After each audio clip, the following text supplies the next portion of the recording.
Hey guys, and welcome to another episode of Let's Max Warframe. Today we're going to be taking a look at a brand new weapon in Warframe. A weapon that resembles the Ripper from Dead Space, the Panthera. Now the Panthera is another one of these weapons that I spoke about in my previous video when I reviewed the Torpedo. It requires two weapons, in this case the Mitre and the Hiku, to be able to build, and represents what I feel is going to be Digital Extreme's directions in 2015. Currently there's a whole bunch of weapons in the game that people feel are just mastery fodder.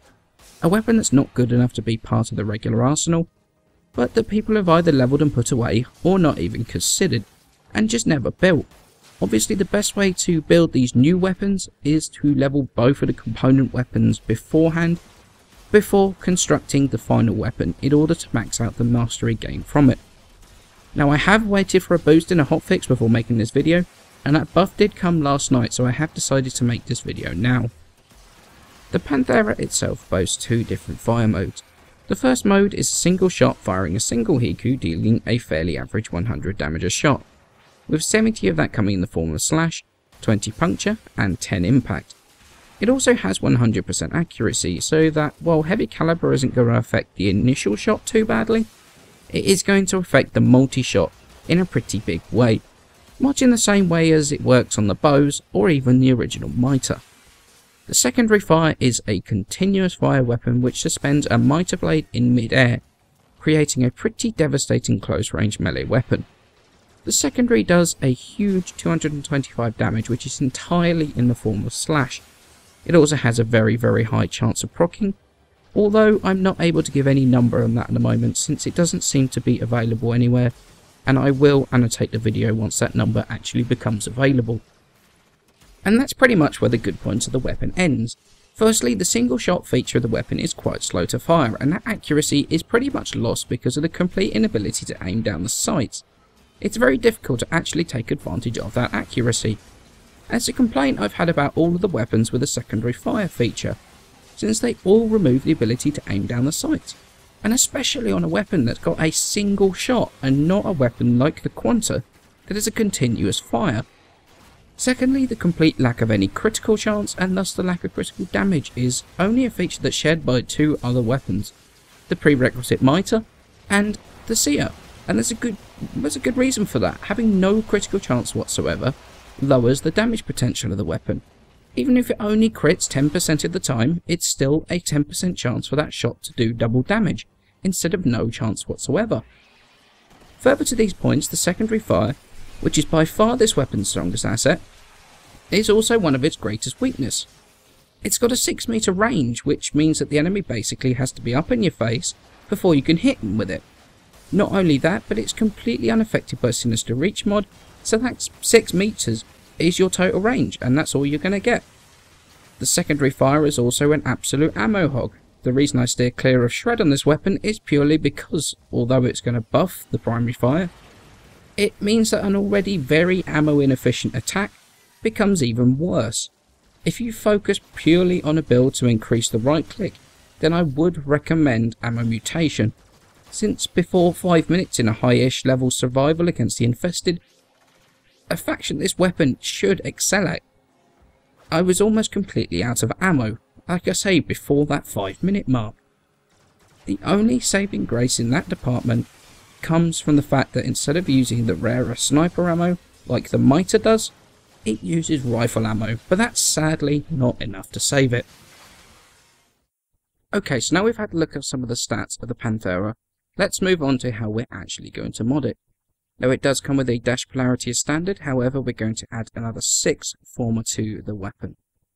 So we're going to end up with a total of 4 dashes and 3 Vs. So we have got a ton of mods that are going to be the same between all 3 of our builds. We've got Serration for damage, Split Chamber for multi-shot, Heavy Caliber, which is going to increase that damage at the loss of a little bit of that accuracy. And also we've got Fanged Fusillade, which is going to buff our slash damage. Now against the Grineer we're going to go with a Viral Radiation combo, so we're going to go with Cryo Rounds and Infected Clip for that viral damage, and Hellfire and Stormbringer, which is going to bring up that radiation. Now against the Corpus we're going to go with Cryo Round, Stormbringer and High Voltage, which is going to bring up magnetic damage against the shielded units, and then infected clip, which is going to work together with the slash to take down those much squishier flesh-based corpus, things like the techs and the crewmen. And against the infested, we're going to go with Malignant Force, Infected Clip and Stormbringer for corrosive damage, and an Arrow Mutation, since we're going to be using that right click quite a lot.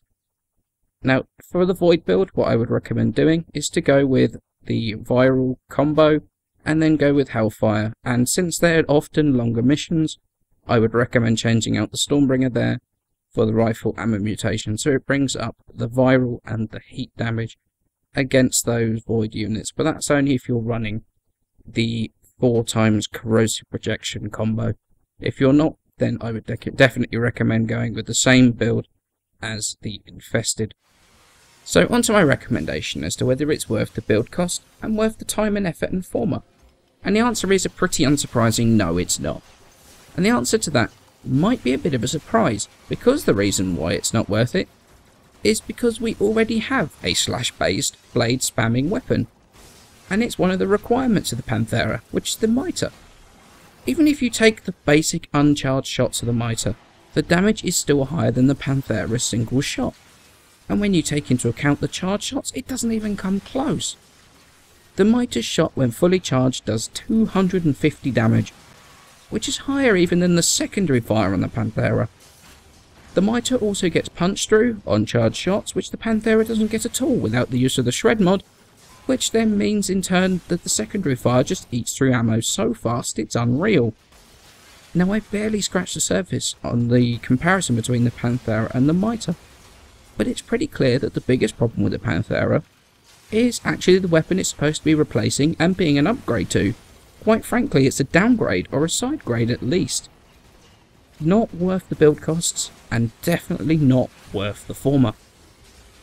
I do want to qualify what I've just said, and I know it's only just come out and it could get buffed even further, even as soon as tonight, in which case I will try it again and I will update this video. But currently, in essence, the Panthera is an upgrade to the Mitre, requiring an extra part, the Hiku, that is actually worse than the Mitre in pretty much every single way. It does have an interesting secondary fire, but that's not worth building an entire weapon around. Heavy caliber pretty much destroys any accuracy of the primary fire, but it does really help the secondary.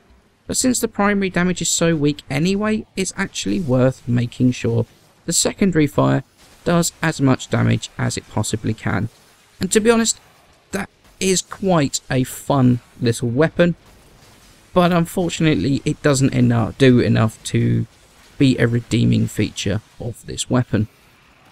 Okay, so onto the part that I know you've all been waiting for, and that is the winner of the 75 Platinum Code. And the winner is, and I'm sorry, but I'm probably going to end up butchering your name, so it is written below, Deo Joe J, who posted that his favourite weapon right now is the Amprex, which is definitely a very solid weapon.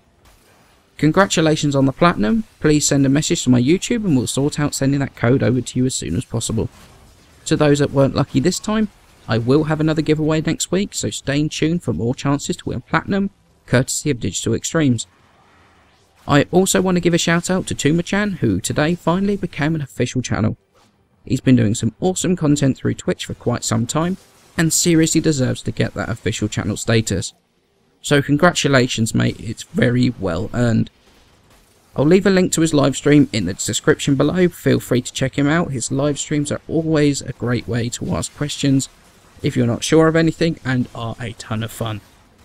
As always, many thanks for the amazing support. I passed the 800 subscriber mark today, which is incredible. And I mean it when I thank you from the bottom of my heart. It does mean a huge amount to me. Please remember to leave a like and subscribe, it helps me out a ton, and I shall see you in the next episode.